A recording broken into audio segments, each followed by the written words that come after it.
Hey everyone, and welcome to Get Celebritized. I'm your host, Araya McGarry, where I come to you every single week, bringing you amazing people that help you earn more, live a big, vivacious, juicy, wonderful legacy life, and help you be able to give back more with all your excess successes so you can give back to the people and causes that matter most to you.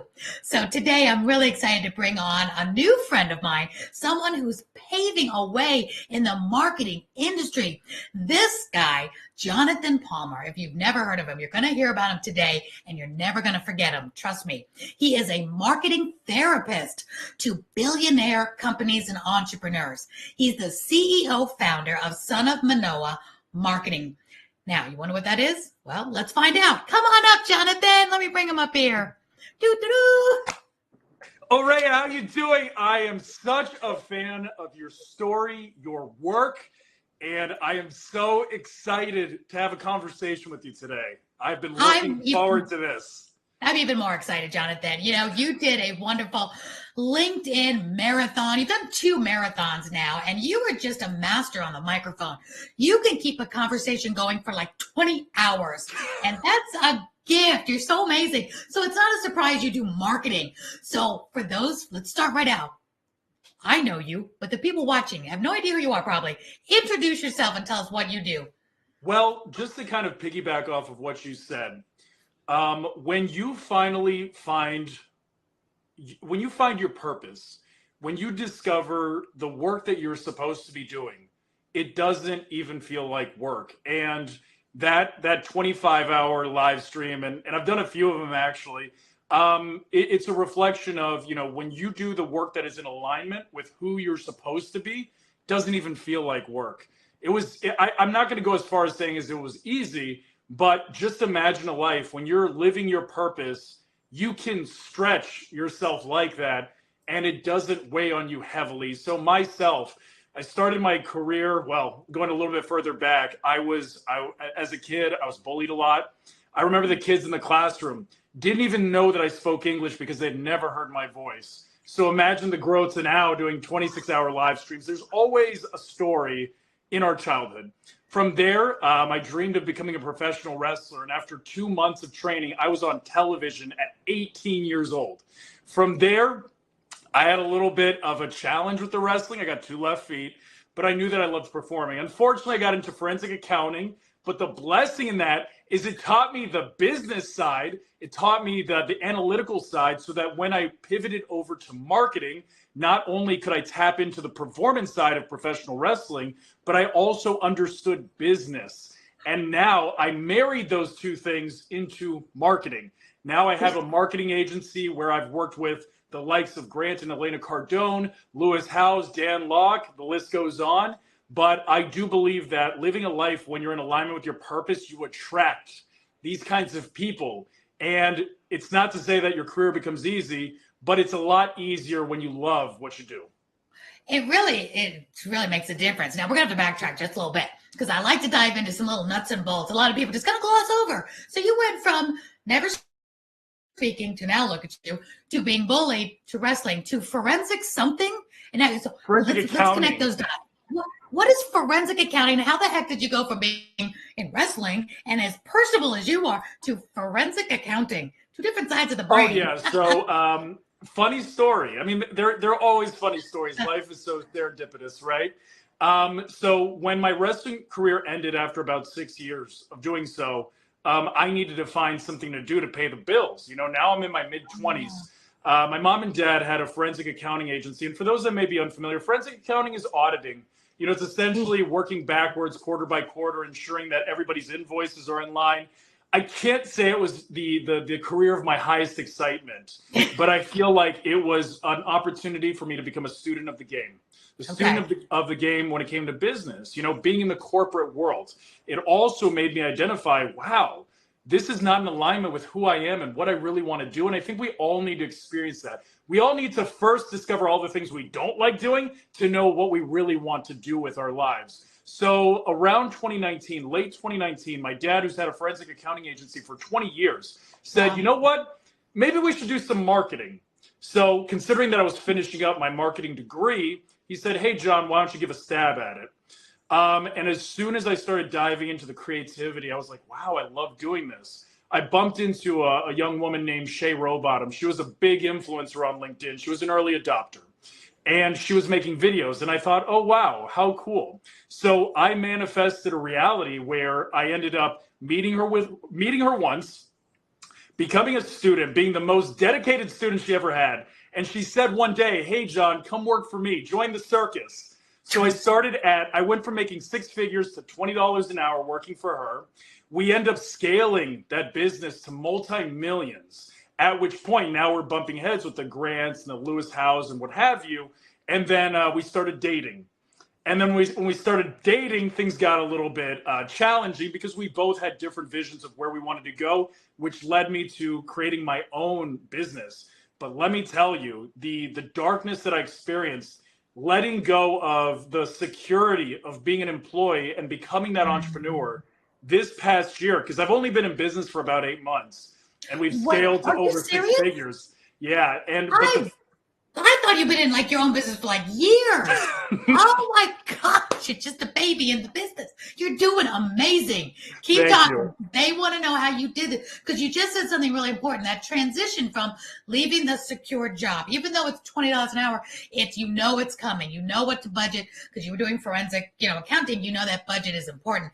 To going off on your own and good months, good weeks, bad weeks means sometimes there is no income coming in, and $20 an hour is better than nothing. So give us those bravery muscles you needed and the strategy you needed to make that leap because you've done it extremely successful because you work with big people and you travel, you speak, and you're being hired by some of the best businesses in the world. Yes. And just to clarify, I started at 20, but I didn't end at $20 an hour, Just to clarify for the audience.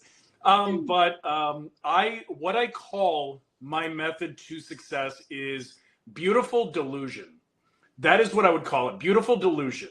I feel like the most successful people need to have a certain degree of delusion. You need to be a little delusional in order to step into that person that you were supposed to be in order to be successful in business. Because oftentimes, and I'll say this as typically our friends, our family, the people we surround ourselves with, they want to protect us. It's not, there's no malintent most of the time. They want to protect us. But if you surround yourself with people that have limiting beliefs or they haven't accomplished the things that you aspire to accomplish, sometimes it can be discouraging. So I feel like having a healthy dose of beautiful delusion and having that belief in yourself that you can overcome any obstacle, Aurea, you'd know probably better than anybody else on this planet, having that gives you the tools in order to push through those difficult days, those challenging conversations, and ultimately succeed.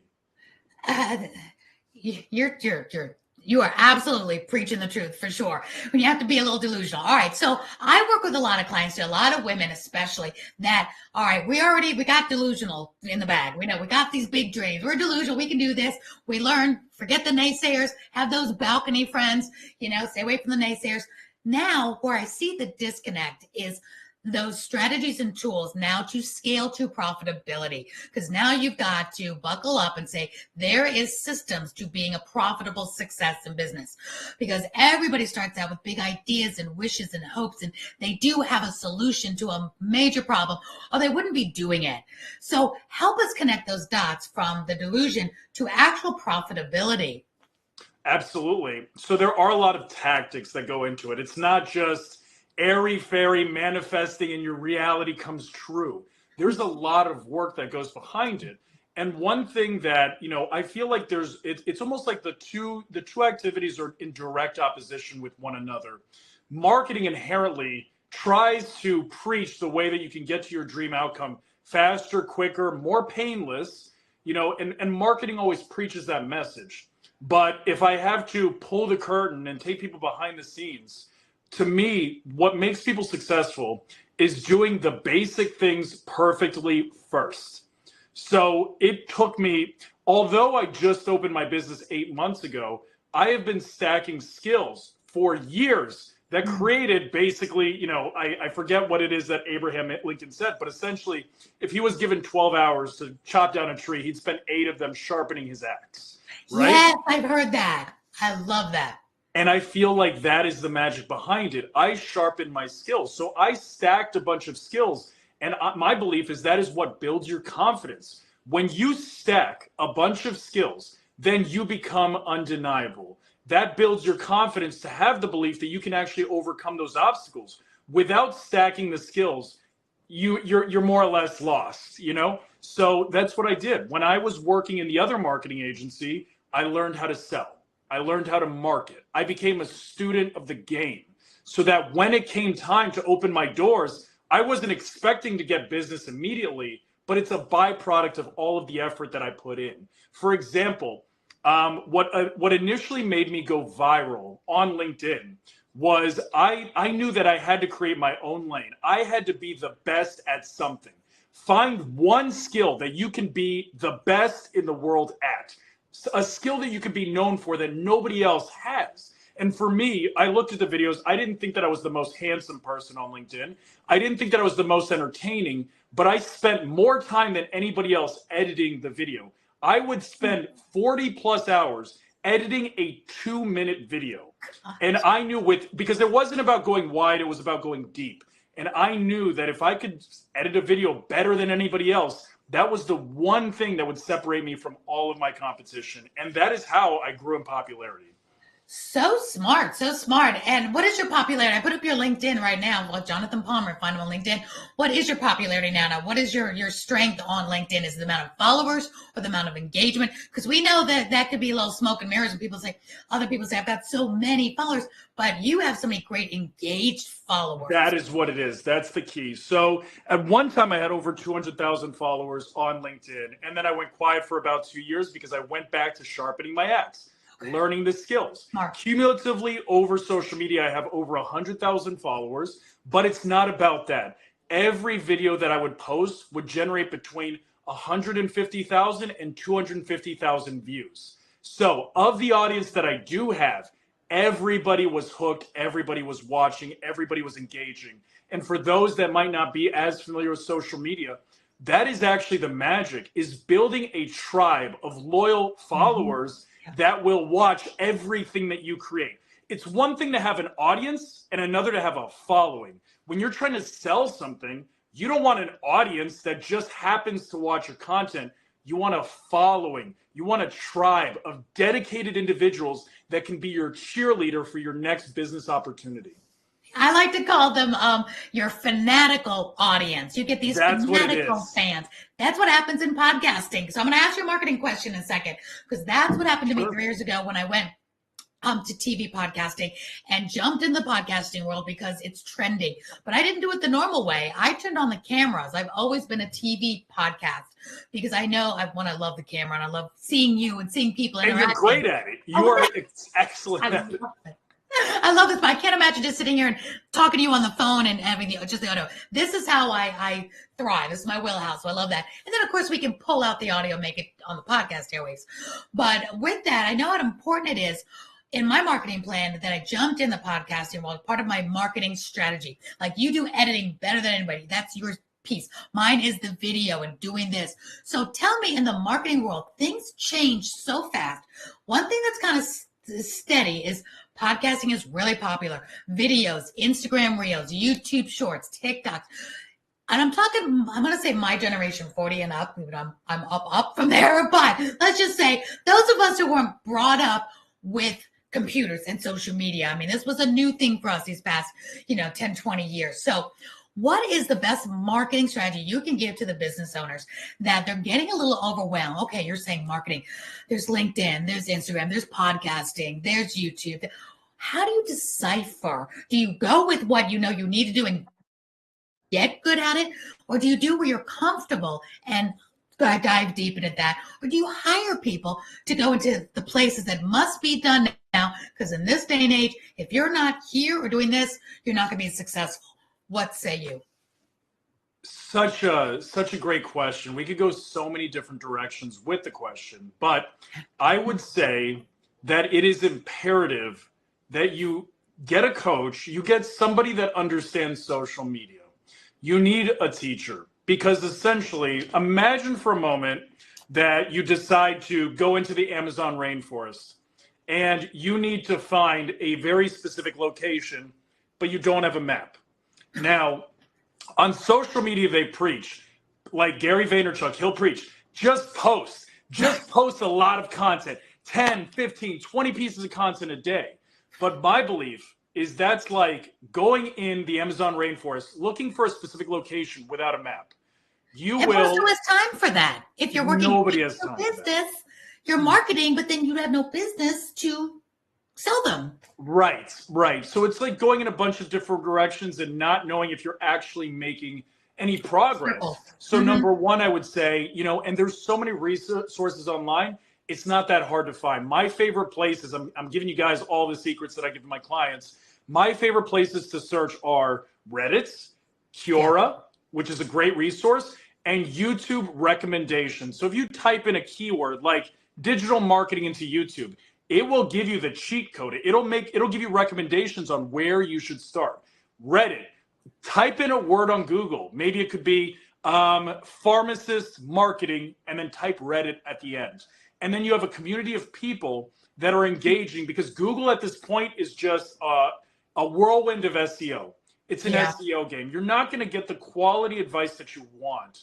But if you type in Reddit at the end, you have a very engaged community of individuals that are putting out topics, having conversations, so you can get inspired on an idea for a piece of content that you could post on LinkedIn, what have you. But at the end of the day, the best advice that I could give to people about social media is treat your website as a list of the services and the benefits of your offer. But your social media is supposed to express and articulate the experience of working with you. They get to hear your voice. They get to see you on camera. They get to experience and get a little bit of a teaser of what working with you would be like. Think about what is the most intimidating part of getting a job. It's sitting for the interview.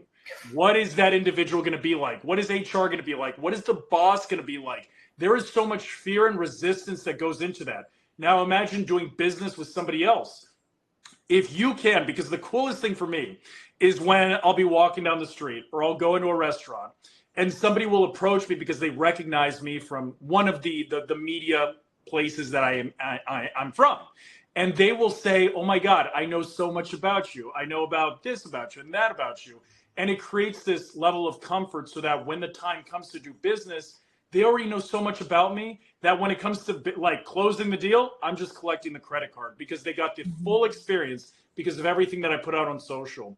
Social media is not necessarily about building a following. Social media is not necessarily about being popular, going viral. To me, the main core focus for a business when it comes to social media is getting to experience what that person is like, which opens the door to do business together.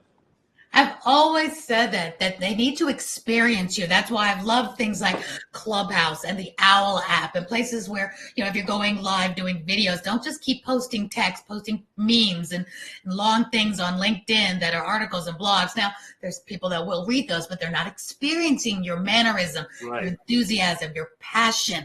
So it's not about looking the prettiest or the best on these reels or on these stories or on these lives. Just let them experience you. And I think the pandemic did one good thing for all that. It brought everybody's excellence level down, where you had Jimmy Fallon doing the Tonight Show in his office with his kids hanging off his head. And, Ryan Seacrest was in his kitchen doing, Kelly and Ryan, they were all in their homes. Kelly Clarkson, no makeup, sitting in her little studio, doing her show, her primetime morning show, still winning an Emmy for it.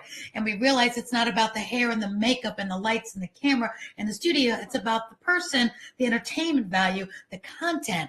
So it's given everybody that level playing field to just get on camera.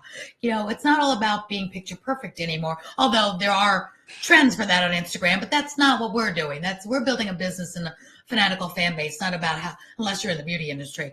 But for those of them people that may not know what Reddit is, can you explain a little bit about what that community is on Reddit? Absolutely, great question. So I've essentially, I do feel like millennials have a little bit of an advantage, right? Because we essentially grew up with the internet. We're the final generation. So we need to hire you guys. Right. We're the final generation that somewhat remembers what life was like before the internet, but we have the benefit of growing up and being trained into social media from day one. Like, and I'm talking about back when they had chat rooms and discussion forums and what have you. We got to experience all of that. So because we did that, Reddit is essentially an evolution of discussion boards, which is early internet. So the thing about discussion boards that made it different than social media is there wasn't the pretentiousness. There wasn't the photos and what have you. This is all about a community of people that share different types of hobbies and habits, and a safe place for people to go without the judgment of the likes and the comments and the social media engagement. So it's social media without the pretentiousness. It's just deep, heartfelt conversation. So Reddit allows you to tap into those conversations and understand what is the temperature in the room as it relates to a certain topic without the vanity metrics. And that's why I love that community so much. That's neat. So business owners can go in there. It's kind of like there's a website, Ask the People, Yes. or Answer the People, Answer the Public. Something. Answer the Public, yes. Answer the Public. And you can, put in you're a psychotherapist or you're a health and wellness coach. So I always say God gave us 2 ears and 1 mouth, 2 ears to listen twice as much as we talk. So if we listen to what our audience needs from us, we know we could throw up on them all day long and give everything we know, right? But what do they need? What is their pain point today? Not a year ago, pre-pandemic or whatever, Right. What they need today. So we don't stop talking and say, okay, what do they need? So then we can create a program or a masterclass around that. Oh, and you can see those trends. Because I see Reddit shows up a lot when I'm searching, and I know I have other clients that wonder too, what exactly is it? It keeps showing up when I'm looking for an answer to something. So I thought it was kind of like those chat rooms, but that makes so much sense how you explained it, how you can get into the conversation and ask it. So the best way to find a Reddit, you're saying, is go to Google, put in, what would you put in? Like a keyword. Whatever industry you're serving in, and then just type Reddit right after. It's that Perfect. simple. And something that I'm a big believer on, and I feel like this might be one of the most important pieces of advice that I can give anybody on listening right now. Always be an early adopter. Take a chance on, and Aurea, you're a great reflection of that. Owl app being one of them, right? Shout out to Jason. Be an early adopter. Get invested in these things before they become super popular, super viral, because that's where you get the most value. For example, if you invested in Bitcoin in 2012, imagine how rich you'd be. Well, I don't know now, but it's an example, right? The people that bought Bitcoin in 2012 and then cashed out in 2019 are the ones that got rich because they took a chance on a platform or a vehicle that was still new to market. Mm-hmm. Reddit is still early in its journey. It hasn't scaled fully yet. And I'm always looking for those new things so that I can invest early so that I get big rewards later. That makes sense. It's always going to get in early on the right things. Imagine being, being first one like on Google or Microsoft or any of those.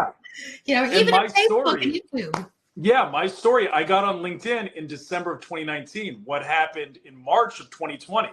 I was right there, right in that moment when it really blasted off because we all had to go digital. So it's always looking for those opportunities.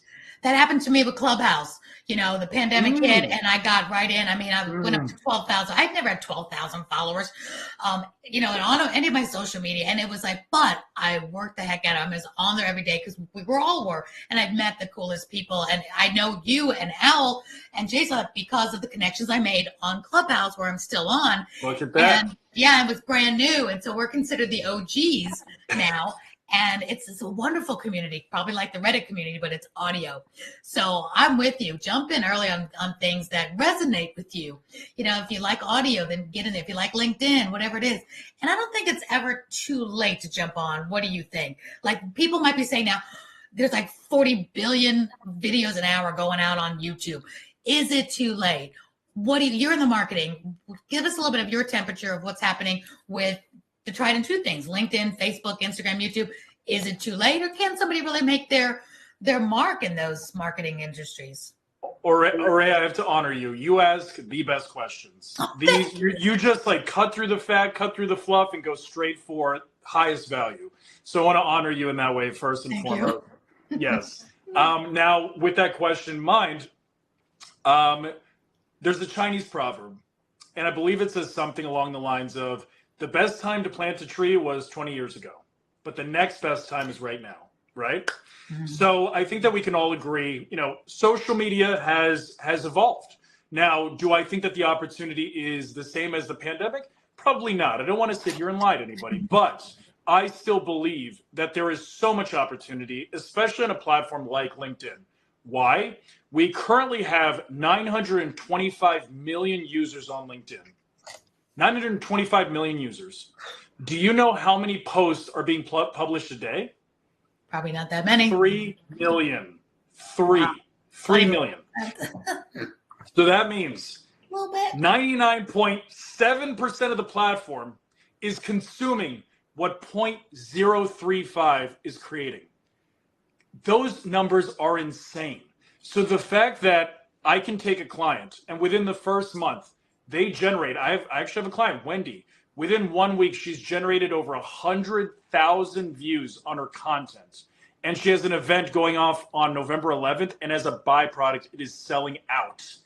There is so few creators putting out content on LinkedIn that it is almost guaranteed to go viral if it has any degree of quality.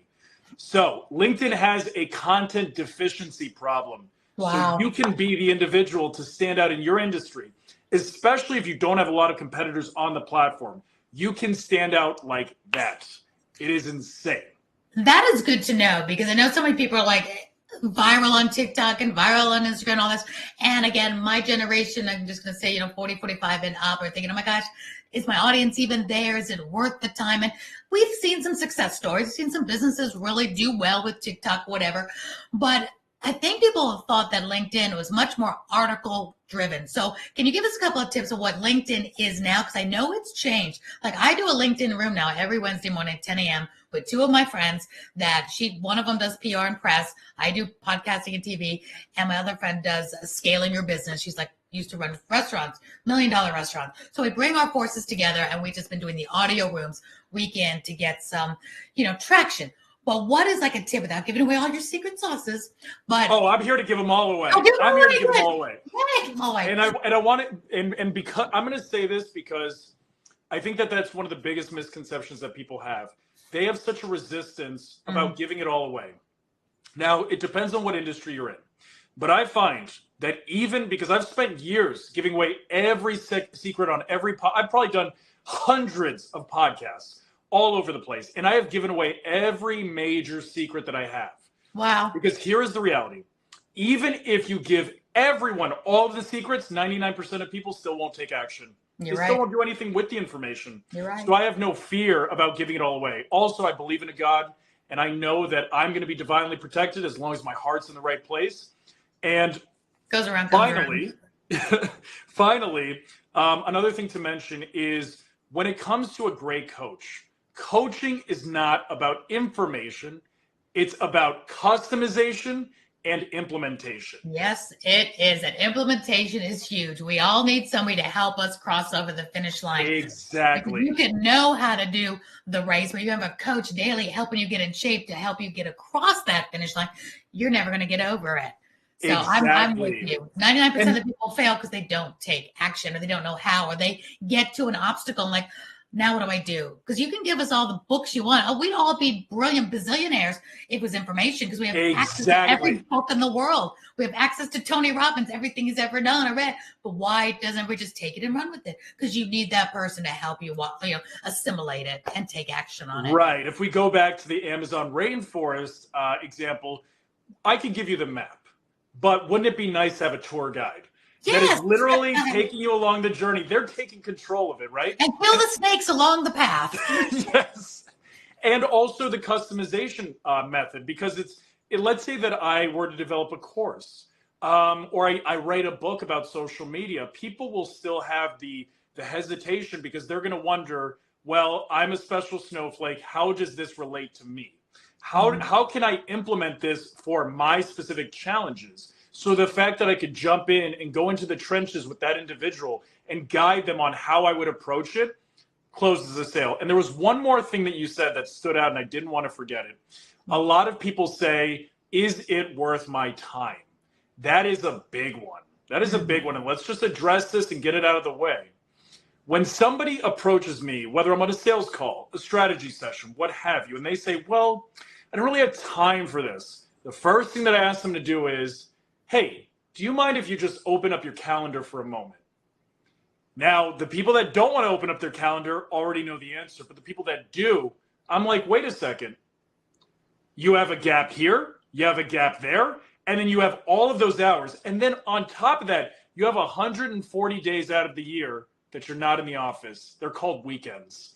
So when an individual says, I want this more than anything else, and I look at their calendar and I see blank space, I'm like, well, I see an opportunity there. I see an opportunity there. I see an opportunity on that weekend, because the reality is, in order to live the life of your dreams, there will be sacrifices. Yeah. There is something that you will have to pay for that success. So I just look at their calendar, and typically I find the opportunities where they can find a way of creating content. We also know that any one of us could cut out some TV time or some, Absolutely. We don't want to take it all. We have to have rest and relaxation. We have to have our weekend or your Sunday. We get that. But there's always those things where you're sitting down and you could make it more productive. Nobody's working 24/7. We say that we feel like we're working 24/7.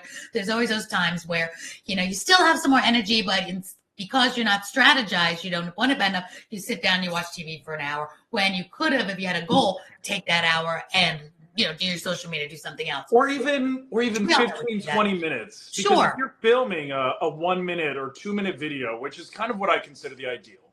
And I want to get into some LinkedIn tactics next. But if you're filming a 1 to 2 minute video, I'd say spending 10 minutes researching, trying to identify what are the pain points of your clients, what are some of the challenges, Right. and how you're the solution, you're the bridge between them, their current situation and their desired situation.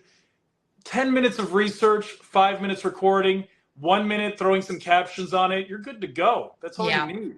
And if you do that every day and aspire to just improve 1%, the compounding of that activity over the course of a year or 2 years, you will be viral. You just have to put in that legwork, those first couple of videos that you're putting out and they're not getting traction.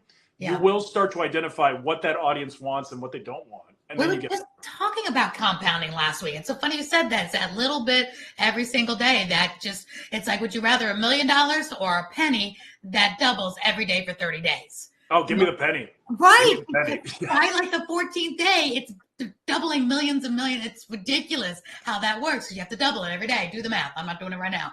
But yeah, it works. So you're right. That compound works. So, all right. So I love your attitude. I love you want to give it all. So, all right, guys, we're going to ask him for all of it. LinkedIn, give us your tips. What's your best tips then for is it audio? Is it articles? Is it video? Because LinkedIn is a little bit more of a mystery to a lot of people. They're still thinking you get in there and you do articles. Tell us what LinkedIn is today and how we can best utilize it. So there may be some that believe that I have a bias for video, but I will clarify why it is so important in the time that we live in right now. I'm with you. With the rise of AI, now we're to the point where we can have somebody write our content for us.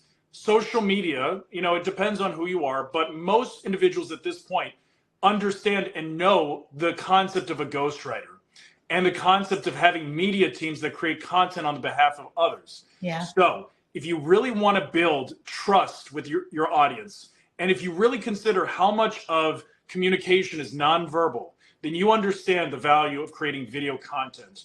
There's no better driver of building the know, like, trust factor than getting on camera. Because when an individual sitting in their backyard, sitting in their house, sitting in their office, and they just look directly into the camera and they deliver a message, we connect with them on a level that can't be replicated through text, through a picture post, through a caption. So I would encourage people, if you want to generate leads faster, then you need to get on video. Now that we know that video is the vehicle to success, how do we optimize it? The reality is that 84% of people watch their videos with the sound turned off. So you absolutely need captions. Now, here's a little secret that I'm going to give you. You can actually go on Instagram and you can film your video on Instagram, and then you're going to go to the top. There's a smiley face. There's a little smiley face thing, a little icon. Click on it. You can add captions. Absolutely free, and it transcribes them in 5 seconds. Now you have a video with captions. You hit the save button. It saves it to your phone, and then you upload it to LinkedIn, and you've got captions done. I love now that. you remediated that, right? That is a great hack. Now, I want to ask you something. Okay, when a lot of people think they can do a video on one platform and it cross-pollinates, but a LinkedIn audience is different than a TikTok audience, than an Instagram, than a Facebook. So do you do that Instagram one?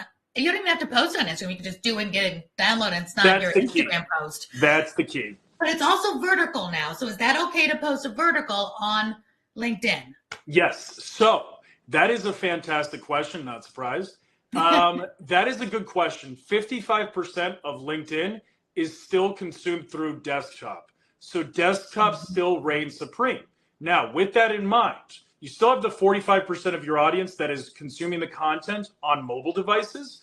And we know that it's going to head more in that direction. So I would say you can do either format because it's almost 50-50. I get a lot more comfortable doing the real style, which is the vertical that we talk about, because that's the direction. And then there's just a blank side on both sides, though, because even if you're watching a vertical on your desktop, and we're used to seeing that anyway, with the two black on the side because it's vertical. So it's not like a big deal like it used to be. Again, through the pandemic, we see that all the time now. It's become more part of our visual. We're not saying, ooh, what's that? We're used to seeing vertical, even in a horizontal box. So right. I would say that the best piece of advice I could give about that is your ideal prospects. How would they be consuming content?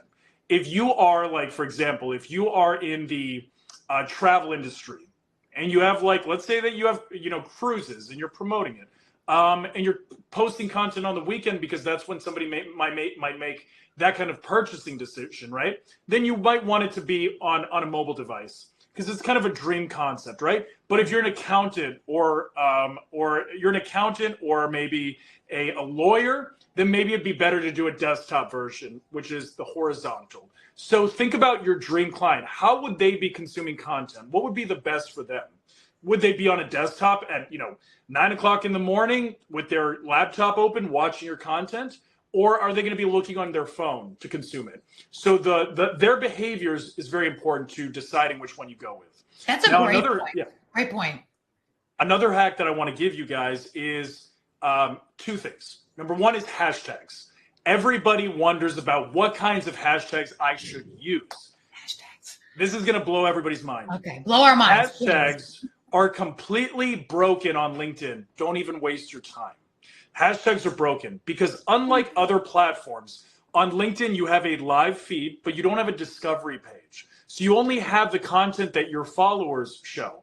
So because there's not differentiation, LinkedIn basically doesn't know what to do with their hashtags, so they don't add any traction. It's a great way to organize your content, but it won't move the needle. Okay, now, good to know. If you do want to move the needle and you do want your content to potentially go viral, I've got a really nice hack for you. Okay. You want to post between 10 o'clock a.m. EST and 1 o'clock p.m. EST.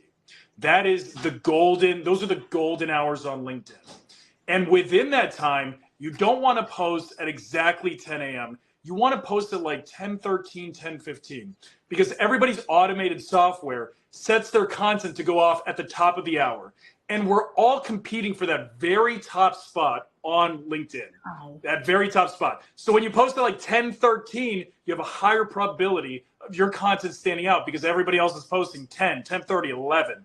So that's been my hack to get clients to go viral faster. That's a great hack. I would have never thought about that. I thought I knew a lot about marketing. That is such a good hack with such great reasoning behind it. You're right. I always, even my shows and everything I do, it's top of the hour because we all think top of the hour. We don't even think the half hour. I always think top of the hour. Either doing 9 or 10. And 10 to 1 Eastern. So that's the middle of the day. So on LinkedIn, that was always my question with LinkedIn. Since LinkedIn is a very business audience, are people really, sounds like they're watching it while they're at work because they're not watching afterwards, but then they're saying post it during the day, but isn't the LinkedIn audience busy working in their business? But I guess not. They're watching at the same time, right? Because it's a networking platform, the psychological behavior that people have for the platform is not the same. It's not passive passive dopamine hits like it would be on an Instagram or a TikTok. Right. People around those hours, when you look at like sales individuals, for sales individuals, that is their breeding ground to generate business opportunities and leads. So they're very active on the platform. You have a lot of executive assistants that maybe their boss asked them to do something. An executive assistant is the magic individual you want to tap into on LinkedIn. The salespeople, marketing, and executive assistants. Because the reality is, for those of you that have a CEO that you're trying to prospect, CEOs are too busy. They're not looking at your post. But that executive assistant can become your cheerleader to defend you and to open the eyes of the CEO to see the opportunity with your business. So for me, I exclusively connect with marketing, sales, HR, and executive assistants because they become my cheerleaders that talk to the CEO and say, hey, there's this guy on LinkedIn doing this. We should have a conversation with him. So smart, so smart. You're right. You've got to go to the gatekeeper so they can say, you need it. Because what did the CEO just might have told that person? Find me such and such. Or I need to improve this bottom line. Or we need to improve our marketing. And the executive assistant is smart enough to be on social media during the hours of 9 to 5 because she's getting paid for it on there, looking for people like ourselves being there. So that's brilliant right there. Absolutely. So if LinkedIn is one of your favorites, is there anything else you want to give away as far as hacks from marketing the entrepreneur to help them go viral in 2024? Yes, I will give 2 more pieces of advice. Number 1, you need to, so this is, I believe it's 73%. 73% of individuals within the first 3 seconds will make the decision if they're going to watch the video till the end, like and comment on the post, and if they're going to share it. So if you cannot capture people's attention within the first 3 seconds, nothing else you say after that point matters at all. So that means no stress.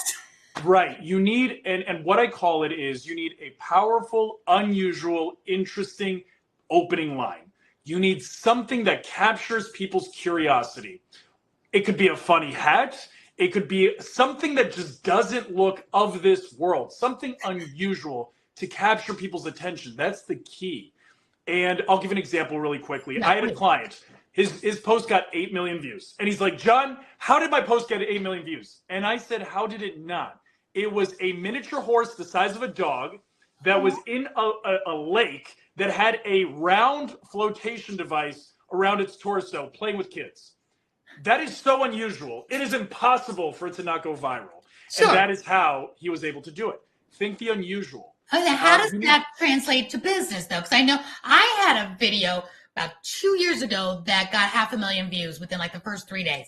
And it was simply, I turned on my camera, I took a picture. I was in Gatlinburg, and it was the first snow. It was so picturesque. And I just popped it on Facebook, and nothing to do with business thing. And I just saw, and it got like, how many? It probably got like 50,000 shares. I'm like, why can't I do that with my business post, right? So how do we translate that off thing that is something like that, but it doesn't resonate into our ROI or our business, or tell anybody about what Such a great question. Such a great question. And I'll use a story as an example. I need some electrical work done in my house. And my neighbor is an electrician. Now, is he the best electrician? No, I'd probably be better off just going in the yellow pages. Remember those? I do. And looking for, an electrician, or I'll go on Google and I'll search for one. But here's the difference. I know my electrician neighbor. He's come over to my house for Thanksgiving. He's been there for Christmas. I've known him for 10 years. I trust him to be in my house. I know, like, and trust him. So because he's my neighbor, he is going to gain the business as opposed to an electrician that I have no relationship with, that I have nothing in common with, that I have not connected and networked and built something with. So when it comes to business, people do business with people that they know, like, and trust, like we've said, right? Mm-hmm. So when we show pieces of ourselves, not only do we generate and attract those ideal clients, because content is top of funnel. It's just to get people to click on our profile. And then essentially your profile, we could save this for another day. Your profile is just a billboard for your offer. But your content is supposed to just get people to click on your profile. From there, they can learn more about what it is that you do. But there's no greater feeling than opening up my calendar on a Monday morning. And every client that I work with, I love working with, because my content resonated with that individual. They connected with me on a human level, and now we work together. Imagine opening your calendar on Monday and loving everybody you're working with. It is a treat. So the content does not need to tie directly into your business, because at the end of the day, do I care about how fast the 747 jet gets me from one location to the next? No, I just wanted to say something about who I am, and I want the flight to be comfortable, and I want to see the little icon of how far I got to go. But I don't care about the technical stuff. I care about that dream outcome, which is living a fulfilling life, doing work that I love to do. And when you create that content, you create that opportunity. Pat, I'm so glad I'm hearing this from you, because so many times I'm such a, and many of the ladies that I work with too, we're very eclectic. We've got a lot of facets. We've got kids, we've got animals, we've got hobbies, interests, and we've heard so many things along the last even 5 years. Don't post personal things on your business page. Keep it all business. Make that thread look great, or post it all and let them see your dogs, your cats, your hobbies. And we get so confused. But you have the results to show for it. You're getting clients good viral results, and you're doing it. So give us, before we have to close up, I want to definitely have you back on. Yeah, my goodness, time goes by so fast talking to you. That's why you do 24-hour marathons. Only you. Goodness gracious. I love it. Thank you. Thank you. Good. So if you could leave us with this, because I know we've done a lot on this one show alone. All right, that happy medium. And I'm a really good example of this, where I have 4 dogs and 2 cats. I love animals. I love going out, be with my family. How much should I show of myself to let them get to know, like, and trust me, versus giving content, giving great tactical advice, giving them the goods? So how do you balance that where it's not too much of one or the other? Right. I love that. So we got 2 things. One is the John Mayer rule. I heard this and I'll never forget it. The John Mayer rule is, when it comes to his albums and the way he puts it together, he makes 1 song for himself to let out the artistic expression and 1 song for his audience. So find that balance. Create 1 just for your business, and then create 1 just for your audience, just so that they can kind of get to know you a little bit more, right? That's the way to find a good balance. But in addition to that, now that we kind of have that, another way to do it is, now I'm losing track of my thought right now. It's like I felt the pressure that he was on a little bit. It'll come back to me. But essentially, yes, I would say that's a good place to start. Like a 50-50. And should you post more than 1 time a day? I know every platform is different. So we're on LinkedIn, Rob. So LinkedIn, is that a 1 time only a day thing, or is that a twice a day or a few times? Great question. So considering that LinkedIn has a content deficiency problem, your post that you create on Monday will continue to get traction days afterwards. So Wendy, my client, even though she got 100,000 views this week, she only posted 3 times. 3 posts, and they generated that much attention towards her offer, right? So you only really need to post 3 times a week. That's what I tell people. And also, this is super, super important. Imagine you're at a dinner party, and it's a room full, it's a table full of people that you respect to the highest level. Are you going to just speak anytime you have a thought that comes in your head? Or are you going to be very intentional when you have something to say? I scaled to 200,000 followers making 1 video a week. 1 video. And that's something that I took from Mr. Beast, who is the most subscribed individual on YouTube. 1 video a week. That is it. Because when the intent is the highest and you respect your audience, that is when you really move the needle. Don't just put anything out there. Be very intentional. Respect your audience, and they will continue to come back for more. They're going to love that, because, when I have my network, the Limelight Network, and I tell my entrepreneurs to come on, and you're going to do one thing. You're going to show up every week in your time slot, 1 time a week, week in, week out. I've been doing that for 3 years. And that compounding is where people wait for you to show up. They know when you're going to show up. It's not a daily. Could we have a daily show? Sure. Good Morning America's and the Today shows. We need our news and all that. But those 1 time a week favorites, that are your favorite sitcom, your favorite crime story, comes out once a week, and you can't wait for the next episode. And I'm so glad you're confirming that matters, that they don't have to get all consumed, because especially, like I said, I work with a lot of mompreneurs. We have other things we need to do, and we're not excited about posting on TikTok 5 times a day to keep up with the Kardashians. We want to. Can I give you a secret? Yes. Okay, everybody listening right now, you cannot tell anybody that I told you this, okay? Not like anybody watching, right? Marketing agencies love posting 5-10 times a day because then they can charge more per post. So if any marketer tells you post 5 times a day, it's because they can make a lot more money charging you for 5 posts a day than they can for 3 a week. Of course. I'm here to serve all of you, and I am telling you, I've worked with some of the biggest influencers on social media. You don't need to exhaust yourself. You don't need to spin your wheels because how many ideas can we have? I'd rather create event experience content than transactional everyday content because that's where the real magic is. Oh, you are magical. Okay, and we've got to wrap up. I don't want to say goodbye, but we have to in a second. So in the last 2 minutes, how do people get a hold of you? You are so busy. You've got a lot of clients. So I know that everybody's listening and watching is going to fall in love with you. Want to, at least, let's just say half of them want to actually kind of tap in and see what you can do for them, for their business. You're going to be bombarded.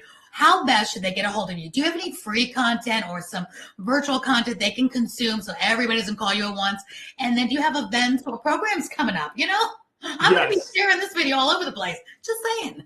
Yes. So like I said, I have no offers on social media. You'll never find me promoting anything because I don't want this to come off egotistical or arrogant, but I try to treat my business the same way that, you know, the monks, the priests, those historical figures, they didn't need to tell people what they did and what they were all about. Jesus Christ didn't go around telling everybody, preaching at them. He lived his life by example, and people were naturally attracted to whatever it was, that magic of whatever he was doing. And that is what I'm attempting to do. I'm building a tribe of individuals that come to me and say, hey, I see you doing something interesting. I would love to do that as well. Tell me the secret. What is this all about? So it is, my offer is a little bit mysterious, but if you do want to find me, I've given away every secret, every formula. All of my best content is right on my LinkedIn profile, free for everyone to consume and learn more. You can literally click on my LinkedIn profile and every question you could possibly have is answered through my videos. And I give that away completely for free. And if you want to have your process customized or a little bit of help getting it implemented, I'm here to serve you. But yes, and for anybody that comes to Aurea, I will give you a free hour. I will walk you through the process. No questions asked, no strings attached. If you come through Aurea, that is 100% for you. Oh my gosh, that is such a great offer. That is so nice of you. You're so amazing, and how generous of you to do that. I love that. I love that. And you really do just give of your heart. You're just perfect to be on my show where it's earn more, live more, and give back more. And that was such a great gift. And you really mean it. You are the least salesperson I've ever met. You really just do want to give because you get back. There is no lack in your life. There's no lack of clients. There's no lack of prosperity, but you just keep giving. And you do remind me of those major people in our history that just gave, and God gives you will back. Always be taken care of. There's a divine power, there's a divine source. You will always be, if you lead with heart, you will never go hungry. Amen. Never. I totally live my life the same way. That's why we connect so well. Jonathan, we must bid adieu. I hate saying goodbye, but I hope you'll come back. I adore you. Thank you for pouring it all out for everyone. You are amazing. The LinkedIn is below. It'll be in the descriptions. Check him out. He absolutely is here to serve. Jonathan, thank you so much. This has been so welcome. Magical. The honor's all mine. Thank you. Thank you. Thank you so much. Until next time, everyone, this is Aurea and Jonathan. There you are, saying goodbye until next time on Get Celebritized. You're going to want to